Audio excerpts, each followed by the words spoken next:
నమస్తే. కులదైవాన్ని ఆరాధించటం అనేది ఒక కుటుంబ సాంప్రదాయంగా, వారసత్వంగా కొనసాగుతుంది. ప్రతి సంవత్సరం కుటుంబ సభ్యులంతా తమ పూర్వీకుల స్వస్థలాలకి వెళ్లి, అక్కడ ప్రత్యేక పూజలు, ఉత్సవాలు నిర్వహించడం ఆనవాయితీ. కొన్ని సందర్భాల్లో స్థానిక గ్రామ దేవతలే ఆ కుటుంబాలకి కులదేవతలుగా ఉంటారు. కులదైవం ఆ వంశాన్ని, కుటుంబాన్ని కంటికి రెప్పలా కాపాడుతుందని, కష్టాల నుండి రక్షిస్తుందని ప్రగాఢ విశ్వాసం. ఒకే కులదైవాన్ని కుటుంబమంతా కలిసి పూజించడం వల్ల కుటుంబ సభ్యుల మధ్య ఐక్యత, ఆధ్యాత్మిక బలం బలపడుతుంది.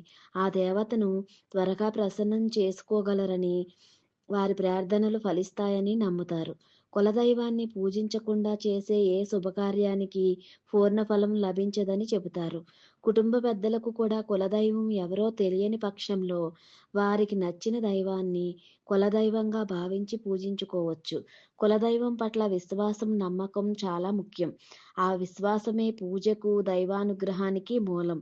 కులదైవ పూజ చేయటం వలన కార్యసిద్ధి, కష్టాల నుండి విముక్తి కలుగుతుందని విశ్వాసం. శ్రీ పరంజ్యోతితో మైత్రి అనే ఛానల్‌ను షేర్ చేసి, సబ్స్క్రైబ్ చేసి, లైక్ చేయండి. Thank you. ధన్యవాదాలు.